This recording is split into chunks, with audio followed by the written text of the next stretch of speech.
So I seen something I felt like sharing because there's wisdom inside of it. There was a hawk, and the hawk was, searching for prey. And there was a kitten, an innocent kitten. And the video, it says a kitten almost eaten by a hawk. And that is a wrong perception of it, because if you take a look at the video, you will see that there was a whole different thing involved. So the video is a depiction of what divine protection is actually like. If you wanted to know what being under, having a hedge of protection around you, this is what it's like. Is exactly like this video that I'm about to put right here.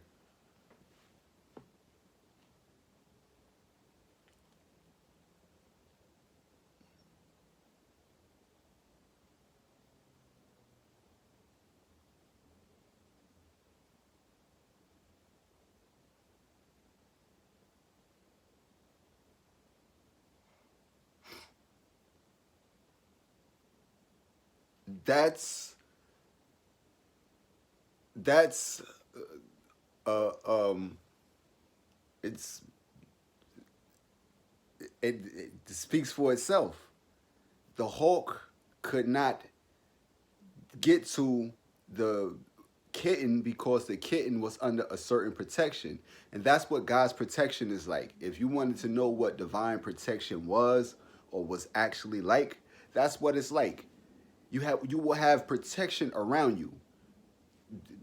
As long as you're underneath the protection of God, God is going to protect you. This is one thing that this is part of the promise of God. Now, if you step outside of that protection, then you'll be subjected to the attacks of your enemies, and you may not have that protection. This is the reason why you have to stay inside of that protection. So the owner of that particular kitten was the kitten's safeguard. If the kitten was born a day later or a day earlier, he may have not crossed paths with that particular owner, and the owner would not have been able to be at that particular place at that same time with the hawk right where it was at. This is how you understand divine timing. Everything takes timing, and it was being recorded at a certain time, at a certain place, so that it could be received by somebody, so it could be presented to you. This is how divine timing works, so you could see what divine protection is actually like. So I'm showing you that this is what it's like. So I want to tell you about how when you say that you'll never know when you're entertaining angels, and why you have to be at certain places at certain times. So this was around the beginning of the pandemic, in the very, very, very beginning of the pandemic. I went outside. This is when I was staying by my mother's. I went outside and I was just standing on the corner. And while I was standing on the corner, there was this Hispanic guy that came up to me. He never saw him a day in my life, don't know where he came from, but he came right directly up to me. He came right up to me, and he told me something in Spanish. He didn't speak English, so he's telling me in Spanish. He told me, no va pa Nueva York, don't go to New York. Algo allá pasando, there's something going on out there. And it's muy peligroso, like, yo, it's danger, it's danger. Don't go. It's like he's basically telling me that, it's telling me like, yo, don't go to New York because, there's something going on that you may not be aware of. But because I know, because I see what's going on, and he's telling it was con los inmigrantes, like with the immigrants. It was a whole thing that was going on where there's something that you don't know what's going on, but I came here to inform you. So by him telling me that, I understood that he was trying to tell me that, there's something, that's playing out, and it has something to do with, this program that they got going on. And I was like, okay, I get it. I get it. And he just kept going on and kept just telling me, like, peligroso, no va para Nueva York. Don't go to New York. So I received it, and I understood what he meant. Like, yo, it's yeah, it's something going on behind the scene that we just don't know about. But people do know what's actually going on, because you can see it. You see it all the time. It's on the news. These aren't just random acts. If you understand what I'm trying to tell you, these are people that's, yeah. But one time I had went out to New York. This was probably like about a year or so after that. But I'm mindful of what he conveyed to me. So I was waiting on the bus one time, and while I'm waiting on the bus, I see people moving around me. Young Hispanic kids, and it's also like some African people. They're moving around me, like, and I'm aware, not out of paranoia, but just because I'm aware of people that's moving crazy around me. So one of them has sat right next to me, and if I could show you the setup of how the buses and the bus terminal is at the bottom of the Port Authority. You're sitting outside, you're waiting on the bus. So this is the Greyhound. See on the yellow thing, I was sitting there, and this is like at nighttime. It's probably like around about, the buses run slow at night. So you're sitting outside on the yellow, and then it's another yellow thing on the other side, and other people coming and sitting right next to you on that. So you start to see them, people like moving around. Like this is like kind of like a secluded area, but you see them like, oh, why is people moving around like that? And they look, look like, thugs. They look thuggish. So you look and you're saying, what's going on with these people? But you're aware that, you was already informed that, how people are moving right now. As we sitting outside and we're waiting on the bus, I see them, moving around me. So I got my bag with me. So, some things, don't need to be explained. But one was looking, and he looked at the other one. And when he looked at the other people that was on the other side of me, they shook their head like this. Like, no. Mm-mm. He shook his head, But you never know when you're entertaining angels and who's coming to convey certain revelations to you, because he may have had a forewarning that was going to be presented to you at some point in time. He had to present it to you, but you had to be at that particular place at that particular time. So, like I told you, he came right up to me. This Hispanic guy, older Spanish guy, old. He looked at decrepit. He looked at real old, like real old. Just came. He had a whole bunch of beads on. Some was purple and white, but he had beads on him, and he was real old, darker than me. Darker than me. But he was telling me, don't go to New York because they are planning certain things with certain people. Yeah. But when you're under a certain protection, these things you have to stay underneath, because this is one thing people talk about God's promise all the time. And one of the things that I was promised was that I was going to be under a divine protection while I'm here. While I'm here, underneath, I'm going to be protected. And if anything was to happen to me, hey, that's what God promised me from infancy. When you understand, some people don't understand that because they don't have a connection to God like that. But when you have a connection to God like that, you understand, you hear, and you receive certain things. People think you understand, you hear voices and stuff, and yet no, you it's so divine that you couldn't even explain it. And if you do try to explain it, you seem crazy. That's just what it is, you know? And this is the reason why a lot of people without God would look at people with God like, oh, you guys is crazy. Moses, you're crazy. Yo, Jesus, you're crazy. But you're not. You just have a certain relationship with things that people just can't fathom. You know, you cannot understand it.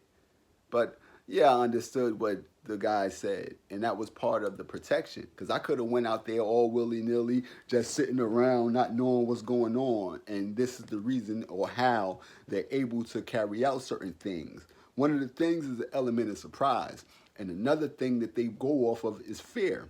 So if you don't know what's going on and being startled at a certain time, these things they drive or the compelling forces of why people do certain things. The fear, the fear, the fear is what puts you in that position.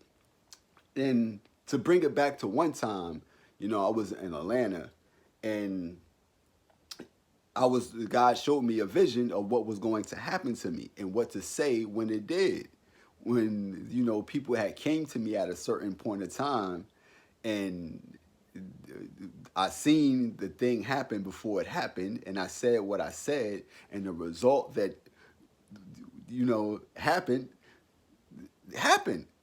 And there's no way, you know, other to explain that other than, you know, that was just the mercy and the protection of God.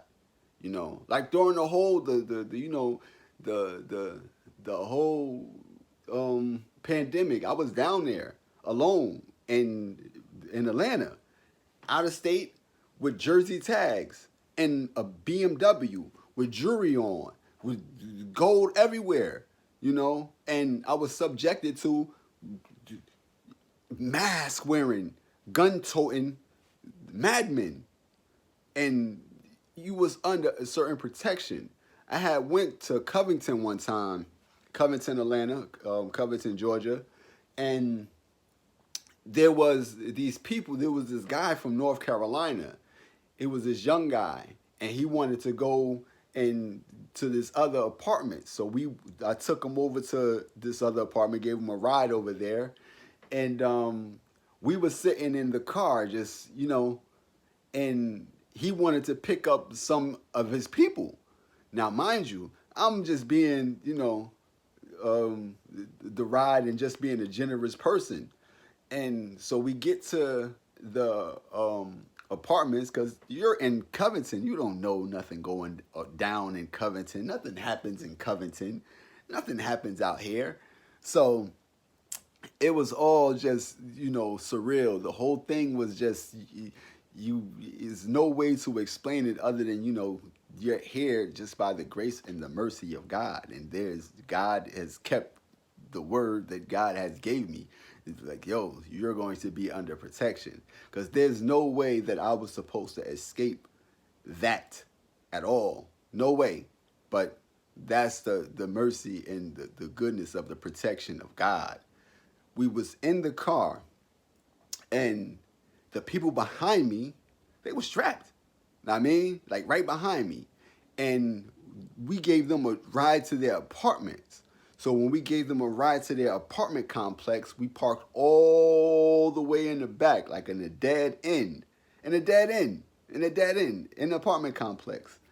So as we parked in the back, they start bringing out a whole bunch of like guns. Like everybody out there had guns with drums on them, and they were surrounding my car, you know? And I don't know them. They don't know me. Only thing they know is that he's not from out here. You know, he's not from out here. This guy has all this, you know what I mean? All this gold on him. And it's, you know what I mean? He's not associated with me. He's associated, no, you don't know him. You don't know him. No, you don't know him. But I say that to say that when you don't acknowledge the mercy of God and the presence of God, then you might step outside of that protection. But everywhere I go, I bring God with me. I bring God with me, everywhere. And by bringing God with me, I bring that protection with me. They sense it on you. So this is the reason why a lot of people don't move. They don't move when they're maybe prompted to, you know. Maybe it's the will and it's the position or the line that you're supposed to be in. But you show them the spirit of God, like, oh, we can't even touch him because he has, nah, back up, back up. Everybody, they have to yield, because there's a certain thing that you don't experience until you experience. And not only that, but there's another time I gave these women a ride from it was a Metro PCS store that I had pulled up to, and it was raining hard. And on my way down to Atlanta, one of my windshield wipers flew off. Like the one, I think it was the one on the driver's side. It flew off. So I only had one windshield wiper. This was on my way down there. So it was raining hard, raining real hard. So I was driving with I forget the name of it, but it's where Young Thug is actually from, like Moreland Avenue. So I'm driving through Moreland Avenue, and it got real. The rain was just coming down, so I pulled into the Metro, like in this parking lot where the Metro PCS was. And these two females came out the store, and they asked me, hey, could you give me a ride down the street? We'll pay you to bring us down there. So I don't worry about it. I'll drop you off down there. Boom. So I dropped them off. And when I went down there, it was, mind you, remember, it was raining hard. So I parked there. I parked at the place. And it was, if I could bring this thing up, if I could bring the area up, because it's like a barbecue place, and then there's like a little plaza, and inside of that plaza you could pull in there and park. So I pulled inside of that plaza and I parked my car till it slowed down raining. Now, not knowing that this is a trap. This is a hood. This is a real hood. And so I pulled my car in there, and people is wondering like, yo, who is this guy? Who is he? You in this BMW he's in his BMW out of plate tags, and I was just looking, because the moon always out here peeking in on me, the moon always out here peeking in. I don't know if y'all can see that, but it does. I said it does. And it's not supposed to be out there. The moon normally is not out there when it rains, so I just got kind of like, yo, why is the moon out there? But it's always out there, And I gotta tell you, but same thing with the sun, the sun is always at the table. But yeah, so we pull up, and I sit in the car. Now the girl come back out and she sees me. So she's eating her food, and her name is Angel. Never know when you entertaining angels.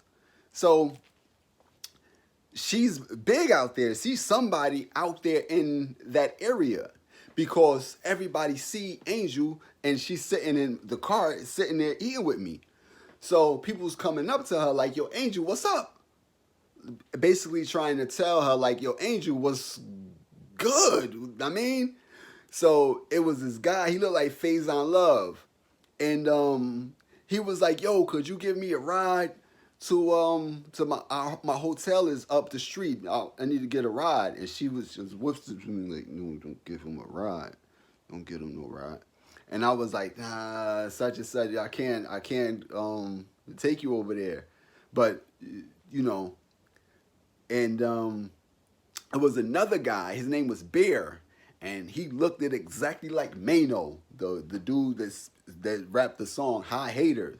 So he kept coming up to the car and asking her, like, like Angel. You know what I mean? What's up? You know? Because this is, like I told you, this is a drug area. It's a lot of violence and all this type of stuff going on out there. This is a trap. I didn't know. You know, I didn't know that. But like I said, when you bring God with you, just so you can never forget that. You never forget that. You never forget the presence of God wherever you go. And that's in any situation. Because wherever you're at, that's where God is. Now, you could go somewhere and forget God, and then you could be subjected to anything. I could have been subjected to fear and just said, oh, okay, I'll take y'all. And, that could have been, you know, not a good situation that you put yourself in. But, yeah, her name was Angel. And, she was a nice looking female. And, she actually prevented a lot of things from transpiring because I was just waiting for the rain to slow down just a little bit in order for me to keep it moving. And she actually was the one that was preventing them from moving. The guy Bear kept trying to open my back door. You know, if you see the video where there's this female and she's in this parking lot, you see the guy slip in the back door. The guy kept trying to open up my car door, and I kept trying to tell, yeah, you gotta close my door.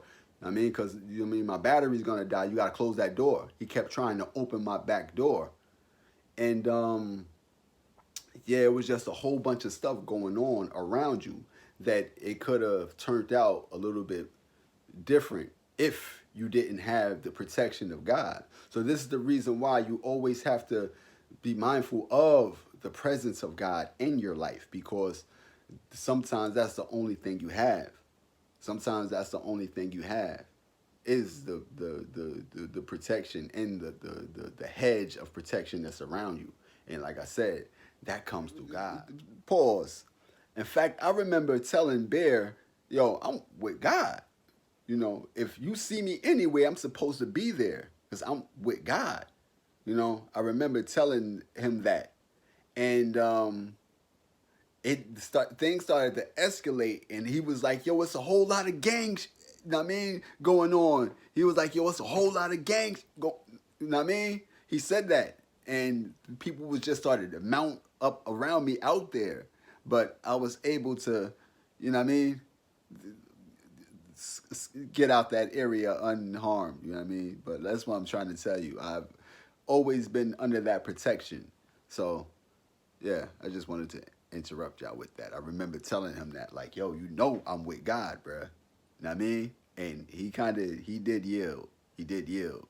But that is what you call divine protection. So if you didn't know what divine protection is, that's what divine protection is. When you're headed to danger, someone will tap you on your shoulder if you are unaware. And if you're in danger, something will be a hedge of protection. Angel at that particular time was a hedge of protection.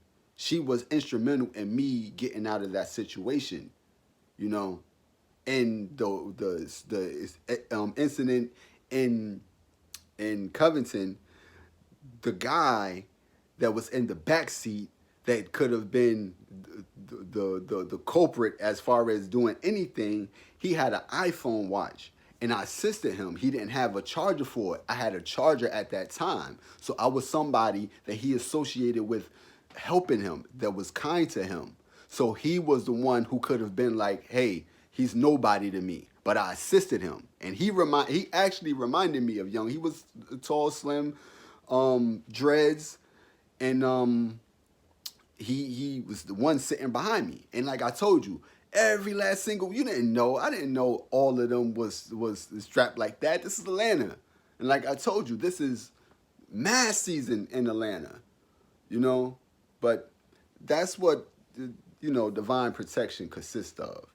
And I just wanted to share that with y'all because we think that it's not a real thing when it actually is. So, peace.